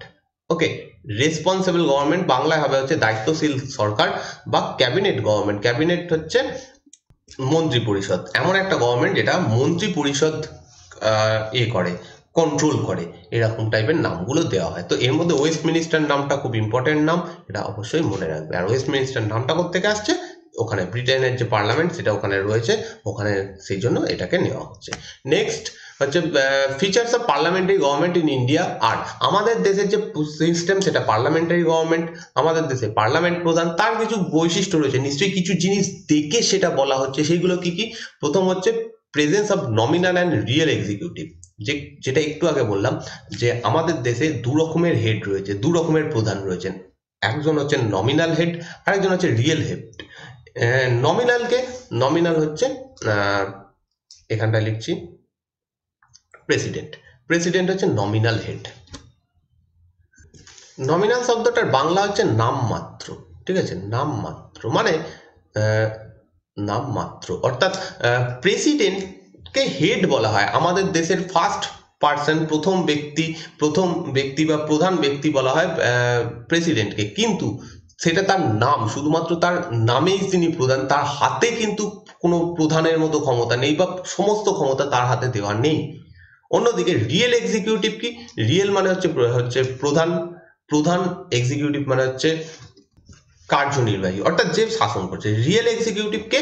হচ্ছে প্রাইম মিনিস্টার। আমাদের দেশে প্রাইম মিনিস্টারের হাতে প্রচুর ক্ষমতা রয়েছে। তো সেই কারণে এই যে বৈশিষ্ট্যটা, এই বৈশিষ্ট্যটা শুধুমাত্র পার্লামেন্টারি গভর্নমেন্টে দেখা যায়, শুধুমাত্র পার্লামেন্টারি গভর্নমেন্টে যেহেতু দেখা যায়, মানে এটা দেখা যায়। আর ভারতেও এই সিস্টেমটা রয়েছে, প্রথম বৈশিষ্ট্য। সেকেন্ড হচ্ছে মেজরিটি পার্টি রুল, অর্থাৎ যে দলটা সব থেকে বেশি ভোট পাবে সেই দলটা হচ্ছে শাসন করবে, রুল করবে, সেটা আমাদের দেশের সিস্টেম। এবং এটাও পার্লামেন্টারি গভর্নমেন্টের একটা বিশেষ বৈশিষ্ট্য। থার্ড হচ্ছে collective responsibility of the executive to the legislature. Legislature শব্দের অর্থ হচ্ছে আইনসভা, অর্থাৎ আরো সহজভাবে বললে হচ্ছে আমাদের দেশে লোকসভা এবং রাজ্যসভা, এখানেই আইন তৈরি হয়, তো আইনসভা এই দুটোকে বলা হয়। আর এক্সিকিউটিভ মানে হচ্ছে যারা শাসন করবে। তো শাসন কারা করছে? ক্যাবিনেট করছে, মন্ত্রী পরিষদ, ঠিক আছে? শর্টে লিখলাম ক্যাব। তো ক্যাবিনেট বা মন্ত্রী পরিষদ, তো মন্ত্রী পরিষদ শাসন করবে। তো মন্ত্রী পরিষদ একত্রিতভাবে আইনসভার কাছে রেসপন্সিবল, তাদের কাজের জন্য তারা আইনসভাতে তাদের জবাবদিহি করতে হয়। আইনসভা বলতে লোকসভা বা রাজ্যসভাতে যারা মন্ত্রী, তারা শাসন করছে, সেই শাসনের জন্য তারা কি কি করছে সমস্ত কিছুর জন্য আইনসভার কাছে তারা দায়ী। তো এই জিনিসটা সেটাকেই বলা হচ্ছে collective responsibility of the executive to the legislature. তো এই জিনিসটাও আমাদের সংবিধানে রয়েছে, আর এই জিনিসটা পার্লামেন্টারি গভর্নমেন্টের একটা বিশেষ বৈশিষ্ট্য। নেক্সট হচ্ছে membership of the minister in the legislature, অর্থাৎ যারা মিনিস্টার অর্থাৎ মন্ত্রী, তারা লেজিসলেচার বা আইনসভার মেম্বার হবে। ওকে, যারা মন্ত্রী রয়েছেন তারা সকলেই আইনসভাতে গিয়ে বসতে পারেন। তো সেই জিনিসটা বলা হচ্ছে, এটাও একটা বৈশিষ্ট্য। নেক্সট হচ্ছে leadership of the prime minister of the or the chief minister, অর্থাৎ পার্লামেন্টারি গভর্নমেন্ট সিস্টেমে কি হবে, প্রাইম মিনিস্টার লিড করবেন, তিনি হবেন প্রধান, বা চিফ মিনিস্টার রাজ্যের ক্ষেত্রে প্রধান হবেন। তো এই সিস্টেমটা আমাদের এখানেও রয়েছে। আর হচ্ছে dissolution of lower house, Lok Sabha আর অ্যাসেম্বলি, অর্থাৎ লোকসভা একটা নির্দিষ্ট বছর পরে সেটা পুরোপুরি বন্ধ করে দেওয়া হয়, সেটাকে পুরোপুরি শেষ করে দেওয়া হয়, যে নতুন ফ্রেশ ভোট হয়ে নতুন লোকসভা গঠন হয়। এই সিস্টেমটাও পার্লামেন্টারি গভর্নমেন্টের একটা বিশেষ বৈশিষ্ট্য। আমাদের এখানেও তাই, প্রতি 5 বছর অন্তর লোকসভা ভোট হয়। তো এই জিনিসটাও পার্লামেন্টারি সিস্টেমের বৈশিষ্ট্য, এবং ভারত এটাকে ফলো করে। তো এই জন্য আমাদের দেশকে বলা হচ্ছে পার্লামেন্টারি সিস্টেম অফ গভর্নমেন্ট, তাই তো। প্রথম যে হেডটা আমরা দেখলাম সেটা হচ্ছে পার্লামেন্টারি ফর্ম অফ গভর্নমেন্ট, সেটার জন্য বেশ কিছু বৈশিষ্ট্য এখানে বলা হলো। নেক্সট বলা হচ্ছে synthesis of parliamentary sovereignty and judicial supremacy. এখানে এটা অতটা বড় বিশেষ কোনো বৈশিষ্ট্য নয়, মানে বোঝার মতো বৈশিষ্ট্য। এখানে বলা হচ্ছে যে যেহেতু আমরা পার্লামেন্টারি সিস্টেম ফলো করি, সেই জন্য জুডিশিয়াল রিভিউ যে ব্যাপারটা রয়েছে, বা পাওয়ার অফ সুপ্রিম কোর্টের যে পাওয়ার, সেটা ভারতের ক্ষেত্রে অনেকটাই কম। ইউএসএ তে সুপ্রিম কোর্টের খুব বেশি পাওয়ার রয়েছে, জুডিশিয়াল রিভিউ যে সিস্টেম সেটা অনেকটা বেশি পাওয়ারফুল, সেটা আমাদের ক্ষেত্রে অতটাও বেশি পাওয়ারফুল নয়। হ্যাঁ, জুডিশিয়াল রিভিউর কথা বলা হচ্ছে এখানে, কিন্তু সুপ্রিম কোর্টের কথা বলা হচ্ছে না। সুপ্রিম কোর্ট পাওয়ারফুল, কিন্তু তার যে জুডিশিয়াল রিভিউ সিস্টেম, এটা কি তখন আমরা সেটা পরে যখন সুপ্রিম কোর্ট পড়বো তখন জানবো জুডিশিয়াল রিভিউ সম্পর্কে। তো এইটাই এখানে বলা হচ্ছে যে সেটা ইউএস এর মতো অতটা স্ট্রং নয়, যেহেতু আমরা পার্লামেন্টারি সিস্টেম ফলো করি। এবার হচ্ছে ইন্টিগ্রেটেড অ্যান্ড ইন্ডিপেন্ডেন্ট জুডিশিয়ারি। এটা একটা বৈশিষ্ট্য আমাদের দেশের, যে আমাদের যে রয়েছে বিচার ব্যবস্থা, সেটা সম্পূর্ণভাবে জুডিশিয়ারি বা শাসন ব্যবস্থা থেকে সম্পূর্ণভাবে আলাদা। মন্ত্রী পরিষদ বা ক্যাবিনেট চাইলেও জুডিশিয়ারির উপর প্রভাব বিস্তার করতে পারবেন না। বেশ কিছু প্রভিশন, বেশ কিছু জিনিস বলা রয়েছে আমাদের সংবিধানে, যার মাধ্যমে এইটা দেখানো হচ্ছে যে judicial system, supreme court, high court বা অন্যান্য যে কোর্টগুলো রয়েছে, তারা সকলে সম্পূর্ণভাবে ইন্ডিপেন্ডেন্ট, সম্পূর্ণভাবে স্বাধীন, তারা নিজেদের মতো কাজ করবে। The Indian constitution establish a judicial system that is integrated as well as independent. আমাদের দেশের যেটা বলা হচ্ছে যে জুডিশিয়াল সিস্টেম, সেটা ইন্ডিপেন্ডেন্ট, স্বাধীন। তো আমাদের যে সিস্টেমটা সেটা কিরকম, সুপ্রিম কোর্ট সবার উপরে থাকবে, তার নিচে থাকবে কে, হাইকোর্ট, ঠিক আছে, বিলো, তার নিচে থাকবে হাইকোর্ট, হাইকোর্টের নিচে থাকবে হচ্ছে subordinate court, district court, lower court, এরকম সমস্ত ব্যাপারগুলো থাকে। তো এইটা হচ্ছে আমাদের এখানে সিস্টেম, সবার উপরে হাইকোর্ট, সুপ্রিম কোর্ট, তার নিচে হাইকোর্ট, তারপরে অন্যান্য যে সাবঅর্ডিনেট লোয়ার ডিস্ট্রিক্ট কোর্টগুলো রয়েছে সেইগুলো। The supreme court is a federal court, the highest court of appeal. Federal court মানে হচ্ছে যুক্তরাষ্ট্রীয় কোর্ট, যুক্তরাষ্ট্রীয় একটা ব্যবস্থা। কেমন, সুপ্রিম কোর্ট এমন একটা জায়গা যেখানে ভারতের যে কোনো প্রান্ত থেকে কোনো বিচার যেতে পারে, তার নির্দিষ্ট প্রসেস রয়েছে অবশ্যই, কিন্তু যেতে পারে। কেউ সাউথ ইন্ডিয়াতে থাকে, কেরালায় থাকে, তার কোনো একটা ব্যাপার, সেটা আস্তে আস্তে স্টেপ বাই স্টেপ যেতে যেতে সুপ্রিম কোর্টে যেতে পারে। আবার যে উত্তর ভারতে থাকে, কোন কাশ্মীরে থাকবে, তারও কিছু একটা ব্যাপার হলে সেটা সুপ্রিম কোর্টে যেতে পারে। তো এই জিনিসটাই হচ্ছে federal court. The court of the highest court of appeal. Highest court of appeal মানে হচ্ছে একজন বিচার চাইছে, কোন একজন ব্যক্তি বিচার চাইছে, সে ফাইনাল, সে হাইয়েস্ট কোন জায়গা অব্দি গিয়ে সেই বিচার চাইতে পারে, সেটা হচ্ছে সুপ্রিম কোর্ট অব্দি গিয়ে, সেই জন্য বলা হচ্ছে highest court of appeal. The guarantor of the fundamental rights. যখন ফান্ডামেন্টাল রাইটস পড়বো তখন সেটা দেখবো যে সুপ্রিম কোর্ট ভারতের মানুষকে গ্যারান্টি দিচ্ছে যে সংবিধানে যে ফান্ডামেন্টাল রাইটস বা মৌলিক অধিকার রয়েছে সেইগুলো তারা সেই মানুষগুলোকে দেবে, ভারতবাসীদের দেবে, সেটা তাদের গ্যারান্টি। তো এটা সুপ্রিম কোর্ট সেই গ্যারান্টিটা নেয়। ওকে, এই জিনিসটা বলা হচ্ছে। এবং গার্জিয়ান অফ দ্য কনস্টিটিউশন, অর্থাৎ যে সংবিধান সেটা ঠিকঠাক কাজ করছে কিনা সেটা দেখা, তার গুরুজন, গার্জিয়ান হচ্ছে আমাদের সুপ্রিম কোর্ট। তো এইভাবে বিভিন্নভাবে সুপ্রিম কোর্টকে আলাদা করা হয়েছে জুডিশিয়ারি থেকে, সেটা হচ্ছে ব্যাপার। এবার হচ্ছে ফান্ডামেন্টাল রাইটস। আমাদের দেশের আরো সংবিধানের আরো একটা বৈশিষ্ট্য হচ্ছে ফান্ডামেন্টাল রাইটস রয়েছে এখানে। পার্ট 3 আমাদের দেশের যে সংবিধান, তাতে 3 নম্বর পার্টে রয়েছে এই ফান্ডামেন্টাল রাইটস বা মৌলিক অধিকার, যেখানে 6টা ফান্ডামেন্টাল রাইটস এর কথা বলা হয়েছে।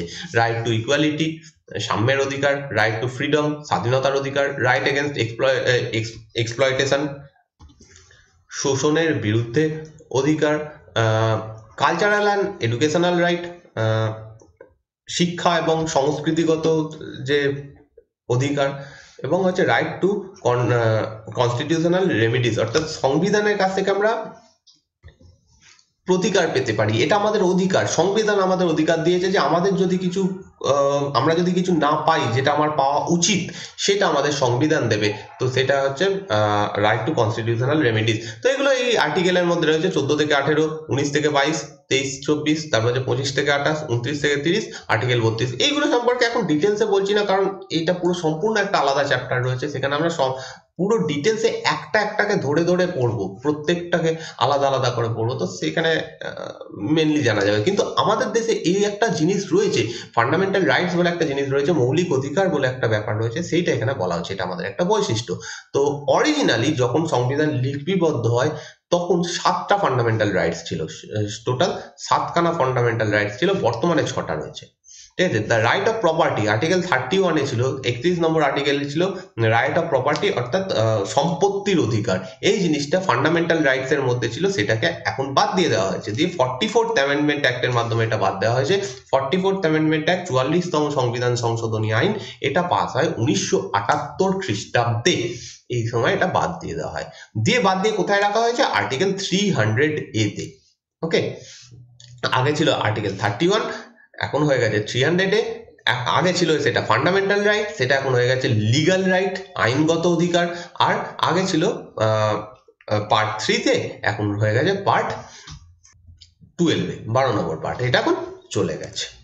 Clear? Fundamental rights, the fundamental rights meant for promoting the idea of political democracy, they are justiciable in nature। প্রথম কথা হচ্ছে ফান্ডামেন্টাল রাইটস বা মৌলিক অধিকার হচ্ছে বিচারযোগ্য।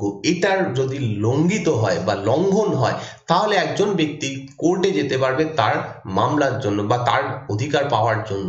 তো সেটা জাস্টিসেবল ইন নেচার, এটাকে বিচার করা যায়। This is there enforceable by the courts for their violation. যদি এটা ভায়োলেশন মানে হচ্ছে যদি লঙ্ঘন করা হয়, তাহলে সেটা কোর্টে সে যেতে পারবে, যার ভায়োলেন্ট হবে আমার, অর্থাৎ আমার যদি মৌলিক অধিকার খর্ব হয়, তাহলে আমি গিয়ে কোর্টে এটার জন্য মামলা করতে পারবো। The agreed person can directly go to the supreme court which can issue the Ritz. এবং সুপ্রিম কোর্ট তখন কি করবে? সে যদি দেখে যে সত্যি আমার মৌলিক অধিকার লঙ্ঘিত হচ্ছে, সে তখন রিটস জারি করবে। সেই রিটস গুলোর মধ্যে রয়েছে habeas corpus, mandamus, prohibition, certiorari and quo warranto. এইগুলো সম্পর্কে আমরা প্রত্যেকটা জিনিস পড়বো, এগুলো একটা রিটস। ওকে, নেক্সট হচ্ছে however the fundamental rights are not absolute and subject to reasonable restriction। আবার ব্যাপারটা হচ্ছে যেমন ফান্ডামেন্টাল রাইটস সবসময় আমার পাওয়ার অধিকার রয়েছে, একজন ভারতীয়র পাওয়ার অধিকার রয়েছে, অনেক ক্ষেত্রে এটা কিন্তু তুলেও নেওয়া যেতে পারে, এরকমও জিনিস সংবিধানে বলা হয়েছে। Further they are not sacrosanct and can be curtailed or repealed by parliament through a constitutional amendment act। তো সেটাকে চেঞ্জ করাও যেতে পারে, সংবিধান সংশোধনী আইনের মাধ্যমে চেঞ্জ করাও যেতে পারে। আর এটা যেটা বললাম, সেটা সবসময় যে থাকবে এরম নয়, যদি কোনো কারণে এমার্জেন্সি হয়, ন্যাশনাল এমার্জেন্সি, জাতীয় এমার্জেন্সি শব্দের অর্থ হচ্ছে জরুরি অবস্থা, তো এরকম যদি কোনো সময় আসে, ন্যাশনাল এমার্জেন্সি ডাকা হয়, তখন এই ফান্ডামেন্টাল রাইটসকে তুলে নেওয়া হতে পারে। তখন একজন মানুষ কোর্টে গিয়েও বলতে পারবে না যে আমার ফান্ডামেন্টাল রাইটস কেন লঙ্ঘিত হচ্ছে, কারণ তখন ন্যাশনাল এমার্জেন্সি চলছে। কিন্তু দুটো এমন আর্টিকেল রয়েছে, আর্টিকেল 20 আর আর্টিকেল 21, এই দুটো কোনো সময়ই চেঞ্জ করা যাবে না বা কোনো সময়ই তোলা যাবে না, কোনো ন্যাশনাল এমার্জেন্সি হলেও তোলা যাবে না। এইগুলো সম্পর্কে আমরা পরে পড়বো যখন আমরা ফান্ডামেন্টাল রাইটস পড়বো। এরপরে বৈশিষ্ট্য হচ্ছে directive principle of state policy, DPSP. এখানে কি বলা হচ্ছে, প্রথম যে ইম্পর্টেন্ট পয়েন্ট সেটা হচ্ছে বি.আর. আম্বেদকর, অর্থাৎ আমাদের সংবিধানের প্রধান যিনি রচয়িতা, বাকিরাও ছিলেন, তিনি হেড ছিলেন। তো বি.আর. আম্বেদকর বলছেন the directive principle of the state policy is the Nobel feature of Indian constitution. এটা পরীক্ষায় প্রচুরবার প্রশ্ন এসে গেছে যে কে বলেছিলেন এই কথাটা। নোবেল ফিচার হচ্ছে, নোবেল মানে হচ্ছে মহৎ, এবং ফিচার মানে হচ্ছে বৈশিষ্ট্য। এই কথাটা কে বলেছিলেন? বলেছিলেন B R Ambedkar. They are enumerated in part 4, 4 নম্বর পার্টে এটা রয়েছে, এই DPSP of the constitution. They can be classified into 3 broad category. এই যে পার্ট 4-এ যে জিনিসগুলো বলা রয়েছে ডিপিএসপি বা ডাইরেক্টিভ প্রিন্সিপাল অফ স্টেট পলিসিতে, এগুলোকে 3টে ভাগে ভাগ করা যেতে পারে। প্রথমটা হচ্ছে সোশ্যালিস্টিক, সেকেন্ড হচ্ছে গান্ধিয়ান, অ্যান্ড থার্ড হচ্ছে লিবারাল ইন্টেলেকচুয়াল। ওকে, সোশ্যালিস্টিক মানে হচ্ছে সাম্যবাদ, গান্ধিয়ান মানে হচ্ছে গান্ধীজির নির্দেশ মতো বা গান্ধীজির মত অনুযায়ী, গান্ধী মত অনুযায়ী, আর লিবারাল মানে হচ্ছে উদারপন্থী। ওকে, তো 3 রকম ভাগে ভাগ করা যায়। এই সমস্ত জিনিসগুলো আমরা পরে পড়বো ডাইরেক্ট, তখন যখন ডিপিএসপি চ্যাপ্টারে আমরা যাব। কিন্তু আমাদের যে সংবিধানে যে ডিপিএসপি ব্যাপারটা দেওয়া রয়েছে, directive principle of state policy, এটা নন জাস্টিসিয়েবল, অর্থাৎ এটা যদি লঙ্ঘিত হয় তাহলে কোনোভাবে কোর্টে যাওয়া যাবে না, কোর্টে গিয়ে এটা বলা যাবে না। যেমন আমরা ফান্ডামেন্টাল রাইটস এর ক্ষেত্রে বলতে পারি যে আমার ফান্ডামেন্টাল রাইটস বা মৌলিক অধিকার লঙ্ঘিত হয়েছে, কিন্তু এই ক্ষেত্রে সেটা কখনোই বলা যাবে না যে আমার DPSP, directive principle of state policy, বা বাংলায় হচ্ছে রাষ্ট্রের নির্দেশাত্মক নীতি, এটা লঙ্ঘিত হয়েছে। এই বলে কেউই কোর্টে যেতে পারবে না, কারণ এটা নন জাস্টিসিয়েবল বা বিচারযোগ্য নয়। এবার প্রশ্ন হচ্ছে এই ডিপিএসপি বস্তুটা কি, এতে কি হয়? এটা অ্যাকচুয়ালি সংবিধান বেশ কিছু নির্দেশ দিয়েছে কাকে? রাষ্ট্রকে, যে বা যারা আইন তৈরি করছে তাদেরকে দিয়েছে কয়েকটা নির্দেশ, যে এই যখন তারা কোনো একটা নিয়ম তৈরি করবে বা আইন তৈরি করবে, সেই আইনটাতে এই এই বৈশিষ্ট্যগুলো, এই জিনিসগুলো থাকতেই হবে। তো এইগুলোই ডিপিএসপির মাধ্যমে বলা হয়েছে। ওকে, সেই জিনিসগুলোকে ফলো করেই একটা আইন বানাতে হবে, এইটা বলেছে আমাদের সংবিধান। আবার যেটা বললাম যে যদি না মানা হয় তাহলে কিন্তু কোর্টে যাওয়া যাবে না, অর্থাৎ রাষ্ট্র যদি চায় যে আমরা এগুলো মানবো না, তাও কোনো একটা আইন বানাবো, তাহলে সে বানাতে পারে, সেখানে কোনো বাধা নেই। কিন্তু সংবিধান বলছে যে অন্তত এইগুলো মাথায় রাখা উচিত, ডিপিএসপি তে যেগুলো বলা রয়েছে সেইগুলোকে মাথায় রেখে কোনো একটা আইন তৈরি করা উচিত। তো এই সম্পর্কে আমরা পরে আলোচনা করবো ডিটেলসে। এরপরের বৈশিষ্ট্য হচ্ছে ফান্ডামেন্টাল ডিউটিস। আমাদের দেশের সংবিধানের আরো একটা বিশেষ বৈশিষ্ট্য হচ্ছে আমাদের এখানে ফান্ডামেন্টাল ডিউটিস রয়েছে, যদিও ফান্ডামেন্টাল ডিউটিস প্রথম থেকে ছিল না, যখন সংবিধান লিপিবদ্ধ হয় তখন থেকে ছিল না, এটা অ্যাড হয় 42তম সংবিধান সংশোধনী আইনের মাধ্যমে। 1975 থেকে 77 এই সময়টা আমাদের ইন্টারনাল এমার্জেন্সি চলেছিল, একটা জরুরি অবস্থা চলেছিল সেই সময়। তারপরে 42তম সংবিধান সংশোধনী আইন আছে, তার মাঝখানেই 1976 খ্রিস্টাব্দে 42তম সংবিধান সংশোধনী আইনের মাধ্যমে এই জিনিসটা ঢোকানো হয়, ফান্ডামেন্টাল ডিউটিস বা মৌলিক কর্তব্য, বাংলায় হচ্ছে মৌলিক কর্তব্য। ওকে, মৌলিক কর্তব্যকে অ্যাড করা হয়। একটা কমিটি গঠন করা হয়েছিল, যেটার নামটা খুব ইম্পর্টেন্ট, সেটা হচ্ছে Swaran Singh committee. Swaran Singh committee recommend দিয়েছিল যে আমাদের সংবিধানে মৌলিক কর্তব্য বলে একটা জিনিস থাকা দরকার। তো সেই জিনিসটাকে অ্যাড করা হয় 42তম সংবিধান সংশোধনী আইনের মাধ্যমে, যেটা পাস হয় 1976 খ্রিস্টাব্দে। ক্লিয়ার? এরপরে আবার 86তম সংবিধান সংশোধনী আইন, যেটা 2002 সালে পাস হয়, সেইটাতে আরো একটা ফান্ডামেন্টাল ডিউটি অ্যাড করা হয়। তো ওভারঅল টোটাল মিলিয়ে পার্ট 4A তে এইটা রয়েছে ফান্ডামেন্টাল ডিউটিস, পার্ট 4A, এবং আর্টিকেলও একটাই, সেটা হচ্ছে 51A, 51A আর্টিকেলে এটা রয়েছে ফান্ডামেন্টাল ডিউটিস। কারণ বুঝতেই পারছো, যখন প্রথম সংবিধান লেখা হয়েছিল তার প্রথমে ছিল 50, তারপর 51, তারপর 52 ছিল, এর মাঝখানে ঢোকাতে গেলে তাই জন্য 51A বলে একটা নতুন নিয়ে আসা হয়, যার মধ্যে ফান্ডামেন্টাল ডিউটিস রয়েছে। তো টোটাল রয়েছে 11খানা ডিউটিস। এইটা কি?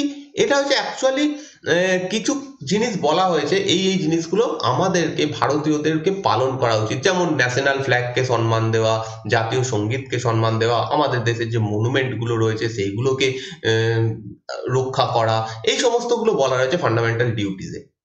অর্থাৎ রাষ্ট্র এইটা মনে করিয়ে দিচ্ছে যে তোমাদেরকে ফান্ডামেন্টাল রাইটস দেওয়া হচ্ছে, মৌলিক অধিকার যেমন তোমার রয়েছে, তুমি যেমন রাষ্ট্রের কাছ থেকে কিছু মানে তোমার কিছু অধিকার যেমন রয়েছে, তোমার কিছু কর্তব্যও রয়েছে। তোমাকে যেমন কিছু জিনিস দেওয়া হয়েছে, তুমিও কিছু জিনিস তোমাকে পালন করতে হবে বা তোমার করা উচিত। এই জিনিসটাই ফান্ডামেন্টাল ডিউটিজের মাধ্যমে বলা হয়েছে। এবার ডিপিএসপি বা ডাইরেক্টিভ প্রিন্সিপালে আমরা যেমন দেখলাম যে নন জাস্টিসিয়েবল, ওটা বিচারযোগ্য নয়, তো এটাও বিচারযোগ্য নয়। কেউ যদি মনে করে যে আমি মানবো না, তো মানবে না, এটা কিছু করার নেই। এটা নন জাস্টিসিয়েবল বলা হয়েছে, তার কোনো শাস্তির ব্যবস্থা নেই। তো কেউ যদি এরকম কিছু করে যেগুলো ফান্ডামেন্টাল ডিউটিজের মধ্যে লেখা রয়েছে, যে সেগুলো সেটা যদি পালন না করে, আমি কিন্তু তার বিরুদ্ধে কোনোদিনই কোর্টে যেতে পারবো না, কারণ সেটা নন জাস্টিসিয়েবল ইন নেচার। ওকে, তো এই হচ্ছে পুরো টপিক, যদিও এখনো পুরোটা শেষ হয়নি, এরপরে আরো কিছুটা রয়েছে, কারণ এই বড় চ্যাপ্টার, এটা একবারে কমপ্লিট করতে গেলে হয় কিছু জিনিস আমাকে বাদ দিতে হবে। আমি যেহেতু ডিটেলসে পুরো বানাচ্ছি, সেই জন্য একদম বাদ না দিয়ে পুরোটাই তোমাদেরকে পড়াচ্ছি। একটু বড় হচ্ছে ভিডিওগুলো, আমি জানি। তো তা আমি আগেই প্রথমেই বলে দিয়েছি, এই ভিডিওগুলো শুধুমাত্র তাদের জন্য যারা ডিটেলসে পড়তে চাইছো। তো কেমন লাগলো তোমরা জানিও, তোমরা বুঝতে পারলে কিনা, কোনো অসুবিধা রয়েছে কিনা, সমস্ত কিছু আমাকে জানিও। নেক্সট দিন এই চ্যাপ্টারটা কমপ্লিট হয়ে যাবে, আশা করছি। এই ভিডিওটা তোমাদের ভালো লাগলো। তো যারা নতুন তাদের উদ্দেশ্যে আবার বলছি, প্লিজ যদি ভালো লাগে এতক্ষণ ভিডিও দেখার পর, প্লিজ সাবস্ক্রাইব করে নিও এবং পাশে দেওয়া বেল আইকনটা টিপে দিও। আর যদি ভালো লাগে, যারা পুরনো তাদেরও বলছি, যদি ভালো লাগে যে তাহলে অবশ্যই লাইক করো, শেয়ার করো, তোমাদের বন্ধুদের মধ্যে একটু শেয়ার করো।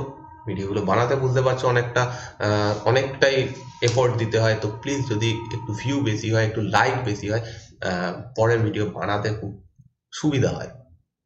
তো অবশ্যই করো এগুলো। Thank you for watching this video. দেখা হচ্ছে নেক্সট দিনের ভিডিওতে, আমরা বাকি চ্যাপ্টারটা নেক্সট দিনে কমপ্লিট করবো। Thank you.